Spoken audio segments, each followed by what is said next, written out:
Lição de número 4, que fala-nos sobre imoralidade e litígio. Essa revista de 1 Coríntios é uma revista impactante. Ela nos fala de coisas essenciais para o bom funcionamento da igreja do Senhor nosso Deus. Na realidade, 1 de Coríntios é uma carta que Paulo ele se utiliza para tratar problemas que estavam, de uma certa forma, destruindo tanto a fé quanto a moral da igreja. E hoje nós vamos falar de alguns problemas que Paulo soube, identificou e também tratou de uma forma bastante enérgica. E esses problemas que Paulo identificou, conforme está aqui na nossa lição de número 4, são o problema da imoralidade, o problema de associações perigosas e litígios judiciais. São esses três problemas que o apóstolo Paulo vai tratar na carta de 1 Coríntios, capítulo 5 e também o capítulo de número 6. E nós vamos falar de uma forma bastante resumida e compacta a respeito desses problemas que o apóstolo Paulo tratou na igreja de Corinto. Bom, falando sobre imoralidade, é importante, antes de tudo, nós definirmos o que de fato é imoralidade. É bom ressaltar que a palavra imoralidade, ela vem da palavra imoral, que é um adjetivo de dois gêneros com origem no latim immorales, que significa atitude contrária à moral, ou qualifica uma pessoa que se comporta sem nenhuma moralidade. Então, basicamente, a palavra imoralidade é tudo aquilo que é contrário à moral, que é averso à moral. E como nós estamos falando de imoralidade, logicamente nós estamos falando de ações que são contrárias à palavra de Deus, ou aos princípios normativos da palavra do Senhor nosso Deus. E Paulo identificou exatamente conduta que eram contrários à moral da palavra de Deus, dos princípios que Deus nos ensina através de sua palavra. E essa imoralidade que Paulo ele identifica na igreja de Corinto é basicamente a imoralidade sexual. São esse tipo de imoralidade que Paulo ele identifica na igreja de Corinto. Nós sabemos que a igreja de Corinto, no capítulo de número 5, estava passando por um problema muito grande. E o problema era no que se relaciona à questão de que havia um certo homem na igreja de Corinto maculando a imagem da igreja. Essa mesma pessoa estava tendo um relacionamento incestuoso com a mulher de seu pai, a sua madrasta. E isso não era algo isolado, não era apenas do conhecimento da igreja, dos irmãos da igreja, mas essa imoralidade, esse ato incestuoso, chegou ao conhecimento de toda a sociedade em Corinto. Então Paulo, no início da carta, ele já faz duras asseverações a respeito destas imoralidades. Tanto é que no verso de número 1, Paulo já diz assim: geralmente se ouve que há entre vós imoralidade, e imoralidade tal como nem mesmo entre os gentios, isto é, haver quem se atreva a possuir a mulher de seu próprio pai. Veja só, o espanto que Paulo tem ao receber a notícia de como estava os irmãos em Corinto e de como também eles estavam aceitando uma situação deplorável no corpo da igreja de Cristo. E Paulo diz que ele ouviu falar que havia imoralidade terrível, que nem mesmo no meio dos gentios se ouvia falar disso. de alguém que tivesse um relacionamento incestuoso com a sua própria madrasta ou a mulher de seu pai.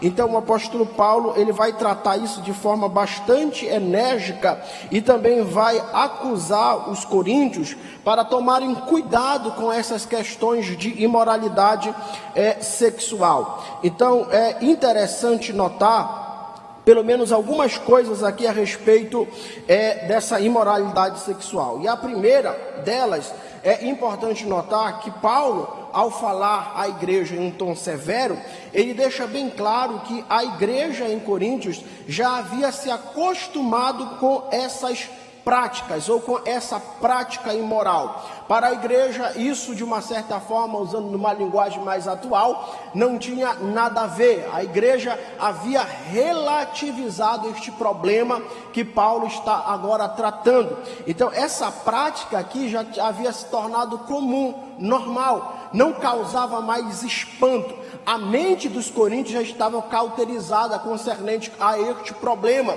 Então o apóstolo Paulo, ele dá um choque de realidade.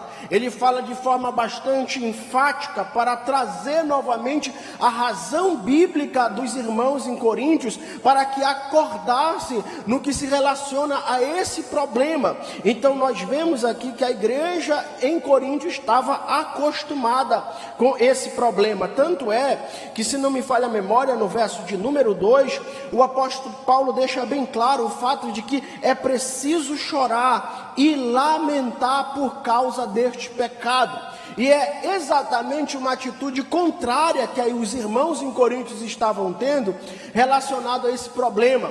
Os irmãos em Coríntios estavam cheios de jactâncias, de soberbas, pelo fato de que eles se achavam justos diante de Deus, porque tinham a capacidade de tolerar esse problema, de conviver com esse problema. E Paulo diz: não, vocês não devem tolerar, vocês não devem conviver com esse problema. A atitude que vocês devem tomar é uma atitude contrária a esta. A atitude deve ser uma atitude de choro e de lamentar por causa desse pecado, porque isso aqui não é nenhum motivo de vocês estarem orgulhosos por estarem tolerando esse problema, por estar tolerando esta situação. Do contrário, vocês devem fazer uma introspecção, olhar para dentro de vocês mesmos, em outras palavras, e enxergar a real situação deplorável com a qual vocês se encontram. E eu quero só abrir um parênteses aqui para dizer que nós corremos o risco de, às vezes, tolerarmos certos pecados ou certos vícios, e esses pecados, de uma certa forma, se tornar comum a nossa prática. E desde já a advertência bíblica é que, diante de todos os nossos pecados, diante de todas as nossas falhas e imperfeições, nós devemos tomar a atitude de se lamentar, de chorar. E é exatamente isso que o apóstolo Paulo fala, como por exemplo na carta aos Romanos, no capítulo de número 7, os versículos sucessivos. O apóstolo Paulo fala a respeito de um problema, ou melhor, de uma guerra interna que todo cristão trava. E essa guerra interna, ele diz que o inimigo que nós travamos essa guerra é contra o pecado que habita em nós. E ele diz que o bem que eu quero fazer, esse eu não faço, porém o mal que eu não quero, esse eu já fiz. E ele exclama dizendo: pobre e miserável homem que eu sou, quem me livrará do corpo dessa morte? Perceba que o apóstolo Paulo está nos ensinando que nós devemos sim nos revoltar contra o pecado que habita em nós, ou contra qualquer forma de pecado que nos rodeia. Nós não devemos tolerar, aceitar. No que se concerne a pecado, nós devemos sim tomar uma atitude radical, de batalhar contra ele, de não conviver contra ele. Essa deve ser a nossa postura, porque se essa não for a nossa postura, certamente a imoralidade irá irá reinar no nosso meio. E é exatamente isso que aconteceu com os irmãos em Coríntios. Eles se acostumaram com o pecado, não combateram o pecado, não trataram o pecado tornou-se normal e a imoralidade reinou na igreja. E o apóstolo Paulo deu esse choque de realidade aos irmãos de Corinto, dizendo que eles deveriam lamentar e chorar por causa deste pecado. É interessante também notar outra coisa aqui, que há pessoas que se orgulham pelo fato de achar que a tolerância é também uma prática do amor de Deus. Mas só que nós devemos tomar muito cuidado com essa questão de tolerância, porque geralmente a sociedade aí fora, quando prega sobre essa questão de tolerância, ela prega dentro do prisma de calar a nossa boca, ou de calar a nossa voz, melhor dizendo, para que não preguemos contra os pecados que eles costumeiramente fazem. Então a igreja de Corinto estava adotando exatamente essa política ou essa ideologia do politicamente correto, de não condenar, de não censurar, ou como está muito em voga nos nossos dias, não julgar. E o apóstolo Paulo está dizendo que nós devemos sim tomar cuidado e nos posicionarmos contra toda essa ideologia basicamente do politicamente correto, que tenta amordaçar a igreja para que a mesma não pregue contra os desvalores dessa sociedade. Então é importante nós mentalizarmos isto aqui, que devemos ter esse cuidado com essa questão de nos acostumarmos com os pecados, com as falhas, porque certamente isso pode generalizar e provocar um mal chamado de imoralidade. E dentro desse tópico da imoralidade, o apóstolo Paulo também aborda a questão da fornicação, do adultério e da prostituição.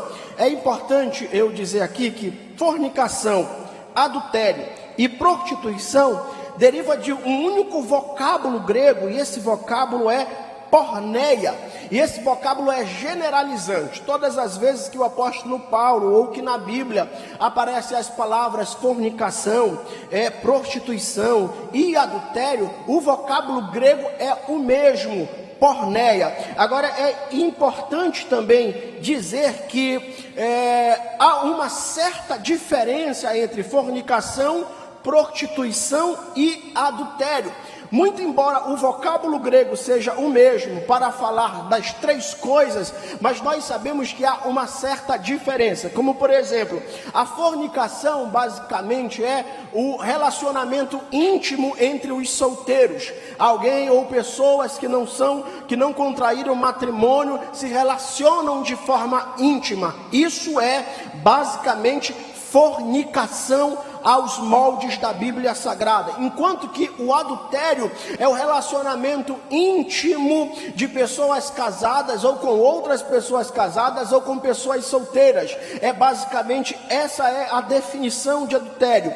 E a prostituição é basicamente o sexo ou o envolvimento sexual motivado por questões lucrativas ou pela questão de se pagar alguém para se ter um serviço íntimo. Então basicamente essa as pequenas diferenças entre os termos fornicação, adultério e prostituição.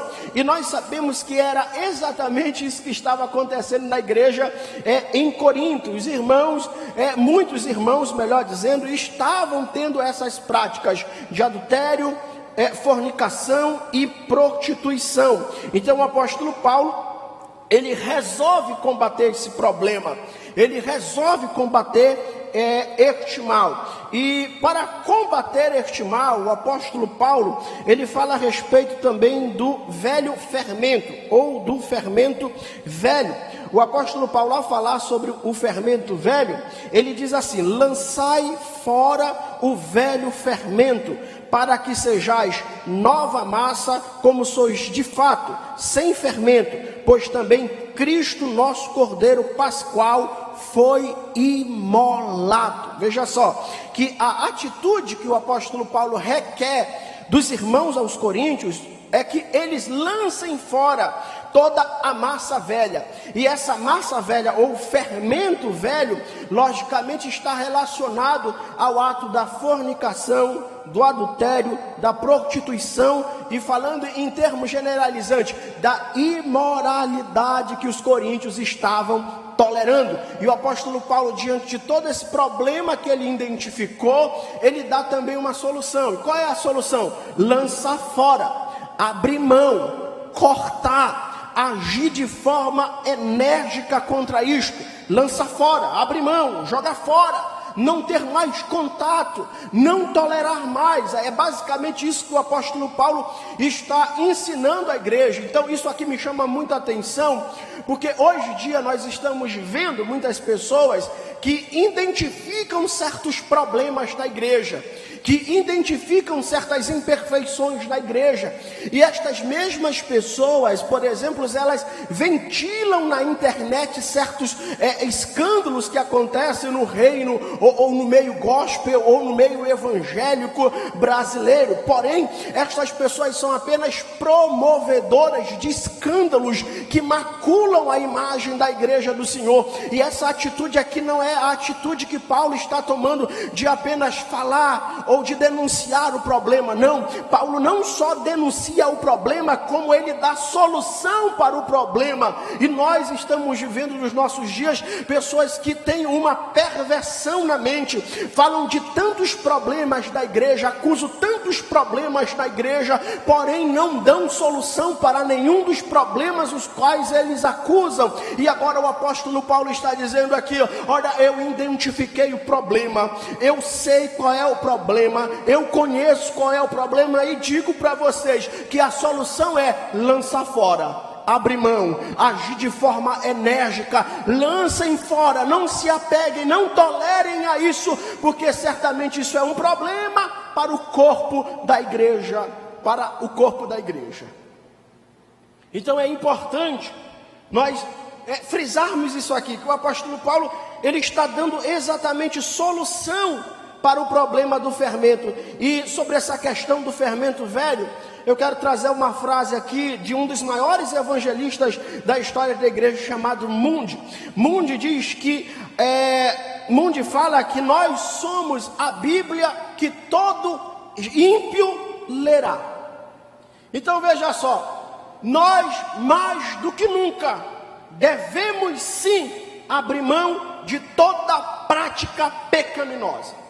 Como aos termos de Paulo, nós, igreja do Senhor, devemos sim abrir mão de toda a imoralidade, de todo o pecado, de toda a fornicação e de todo adultério. Isso ele chama de fermento velho. Porque se nós, que somos o exemplo máximo de santidade neste mundo, como representantes de Cristo, não tomarmos essas atitudes enérgicas relacionadas ao pecado, certamente o mundo não verá diferença nenhuma. Nós precisamos tomar essas atitudes, porque o mundo não tem o mesmo contato com o ensino bíblico que nós temos. O mundo não conhece a Bíblia como nós conhecemos. E se nós não tomarmos postura de santidade, certamente o mundo não saberá sobre Deus. E é muito séria a frase de Moody quando ele diz que nós somos a Bíblia que todo ímpio irá ler. Porque todos os padrões bíblicos e cristãos, o mundo vê na igreja. A igreja é aquela que promove os verdadeiros padrões bíblicos e cristãos. Então a atitude é lançar fora, lutar, guerrear, abrir mão, não cultivar. Essa é a atitude que o apóstolo Paulo requer dos coríntios aqui, ao identificar o problema. E outra atitude que o apóstolo Paulo ou outros problemas, melhor dizendo, que o apóstolo Paulo ele identifica na carta aqui e no capítulo 5, é exatamente o problema das associações, ou seja, dos relacionamentos. E Paulo ele vai dizer à igreja que a igreja não deve se associar ou se relacionar com pelo menos 3 classes de pessoas: os que se prostituem, os falsos irmãos e aqueles que ele chama de malfeitor. Esses 3 tipos de relacionamentos nós não podemos ter: com os que se prostituem, com os falsos irmãos e com os malfeitores. Nós devemos tomar bastante cuidado com isso aqui. Mas é interessante, irmãos, nós notarmos uma coisa aqui, que só sobre aqueles que se prostituem, geralmente nós tomamos muito cuidado de não imitarmos os exemplos. E também sobre o malfeitor, no que se relaciona aos malfeitores, nós também já temos esse cuidado. Agora, o problema aqui que eu encontro é exatamente o problema de não se relacionar com os falsos irmãos. Isso aqui é uma questão que nós devemos tomar muito cuidado, porque conforme nos informa lá, se não me falha a memória, em Timóteo, 1 Timóteo, capítulo 3, não sei se é 1 ou 2 Timóteo, perdão, capítulo 3, o apóstolo Paulo fala que nós viveríamos dias trabalhosos, e esses dias trabalhosos são caracterizados como dias em que os homens seriam amantes de si mesmos, blasfemos, idólatras, perversos, afeiçoados, ingratos, irreconciliáveis, incontinentes, soberbos, jactanciosos. Seriam pessoas com uma moral deplorável. Porém, o apóstolo Paulo dá algo que nós devemos nos preocupar. Paulo diz que eles teriam aparência de piedade. Ele está falando exatamente de falsos irmãos, que têm obras infrutíferas, que têm obras imorais, porém, aparentemente são piedosos. Oram, se congregam, dão dízimo, estão no meio da igreja. Agora, como identificá-los? E ao identificá-los, qual postura tomar? Isso aqui é uma questão que parece que há uma contradição quando nós lemos os primeiros capítulos de Coríntios. Já no primeiro capítulo, por exemplo, Paulo fala do partidarismo, que não deve haver na igreja. Mas aqui Paulo diz que nós devemos nos afastar. Isso não seria talvez uma espécie de partidarismo? Paulo está dizendo que nós não devíamos nem comer. E o ato de comer fala de ter comunhão com esses que ele identifica de falsos irmãos.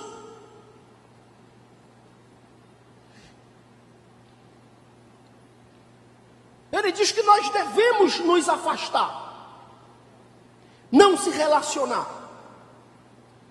Devemos tomar cuidado. Aí eu quero fazer algumas perguntas aos irmãos para só refletir relacionado a essa questão. Olha só, será que é biblicamente correto separar-se, cortar a comunhão de um irmão em Cristo?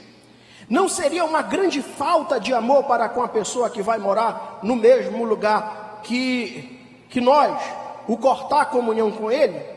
A palavra de Deus apoia tal atitude ou não? Se não apoia, como devo me comportar perante irmãos que estão se afastando a passos largos dos princípios mais fundamentais da Bíblia? E se a Bíblia apoia que devo me separar de tais irmãos, mesmo sabendo que eles irão morar no mesmo lugar que eu vou morar, como devo proceder com estes irmãos a nível pessoal, no âmbito de igreja?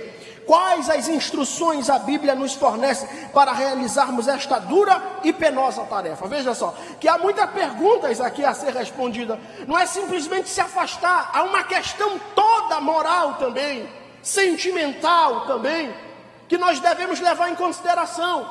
porém a máxima da Bíblia deve permanecer. Às vezes nós somos levados por muitas atitudes sentimentais, ou tomamos melhor, atitudes muito no âmbito sentimental. Só que nós temos que entender uma coisa, que entre amar alguém e amar as Escrituras, é melhor amar as Escrituras. E o apóstolo Paulo está exatamente nos ensinando isso.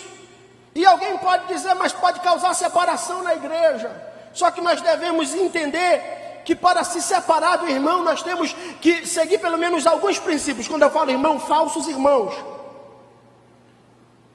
E os princípios se nós identificarmos que eles são desobedientes à palavra, à liderança, à igreja, ao reino, nós devemos e estamos amparados pela Bíblia a nos afastarmos deles. Onde nós vamos, nós vemos isso, por exemplo, em 1 Tessalonicenses capítulo 3, o versículo 6, o versículo 14 e o versículo 15. Paulo diz assim: mandamo-vos, porém, irmãos, em nome do nosso Senhor Jesus Cristo, que vos aparteis de todo irmão que anda desordenadamente e não segundo a tradição que de nós recebeu.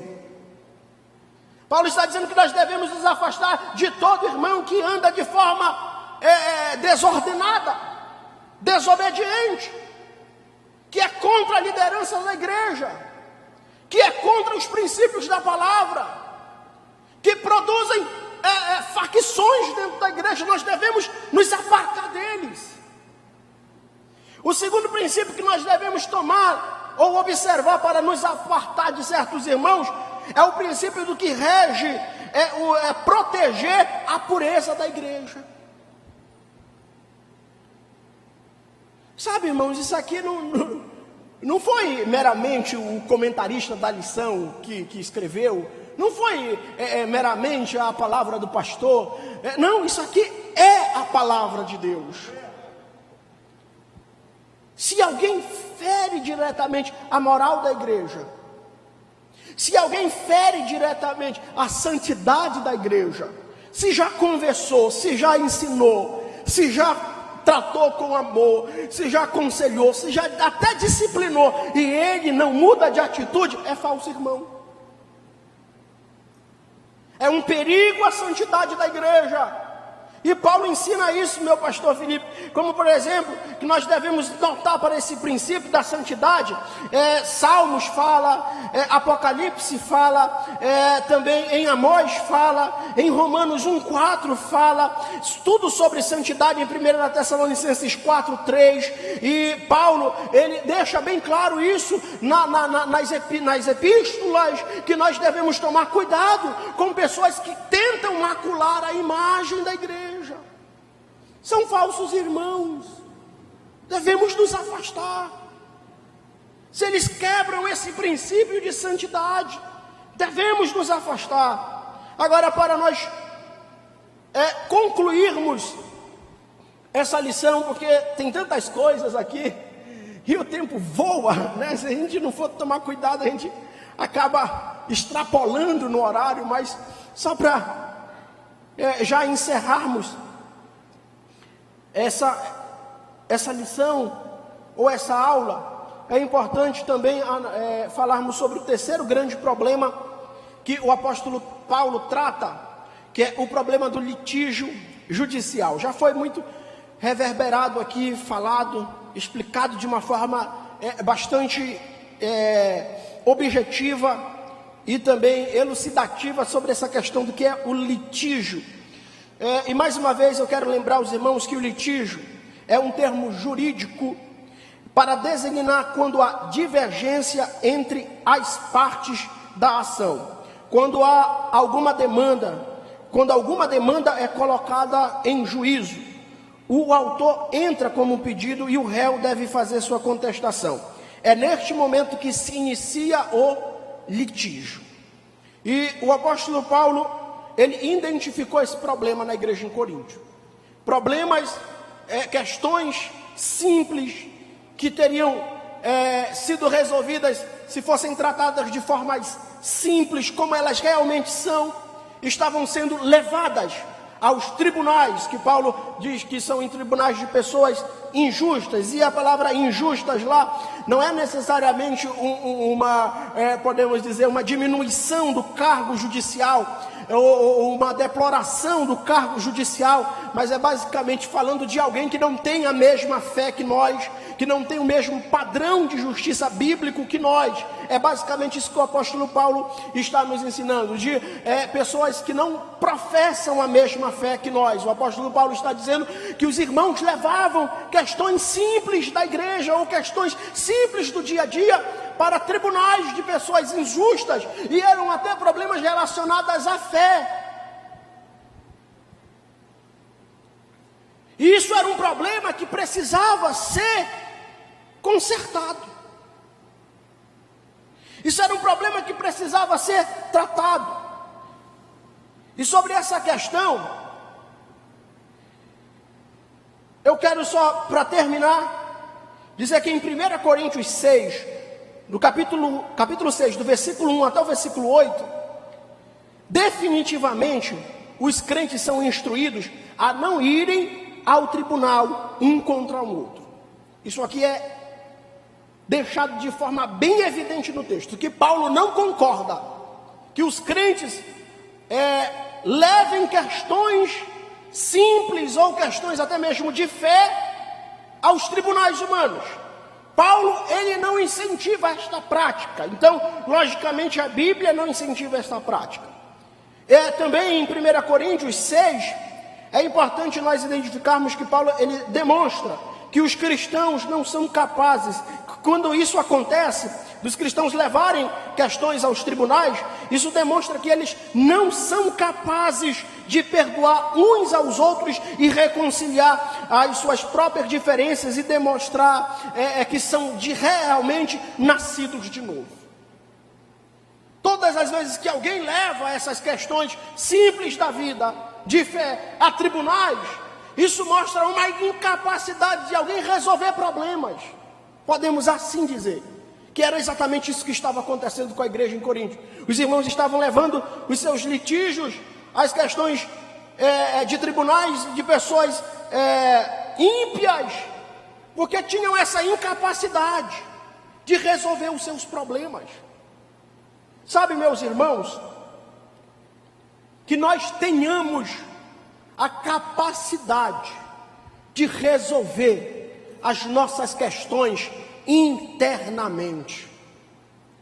Sabe, nós estamos de uma certa forma, quando eu falo nós, eu não quero falar em termos generalizantes, mas são em questões que acontecem em muitos lugares por aí. Estão maculando a imagem da igreja, até com questões judiciais. Vivemos esse problema hoje. Eu conheço histórias de igrejas, de líderes, que questões simples, de fé, de reino, foi levada a tribunais. E isso, aos olhos de Paulo, constitui-se pecado, pelo fato de que essas questões são motivadas pela incapacidade de perdoar.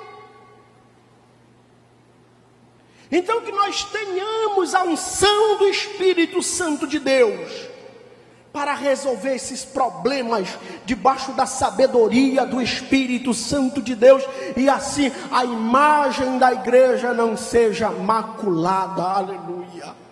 Eu peço que os irmãos fiquem em pé em nome do Senhor Jesus.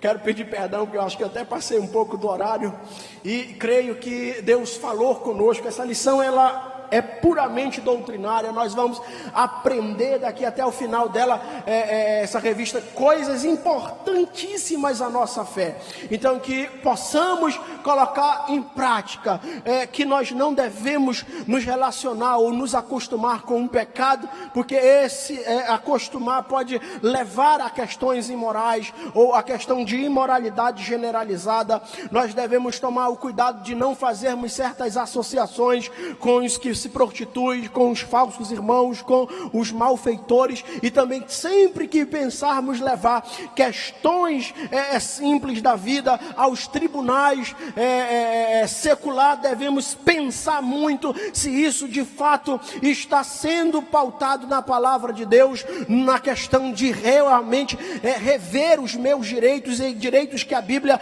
me mostra. Nós temos que tomar bastante cuidado, repensarmos antes de qualquer coisa e colocarmos sempre a capacidade de perdoar acima de qualquer causa, porque foi para isso que Deus nos chamou, para sermos capazes de perdoar aqueles que nos causam injustiça. Não foi isso que Jesus falou?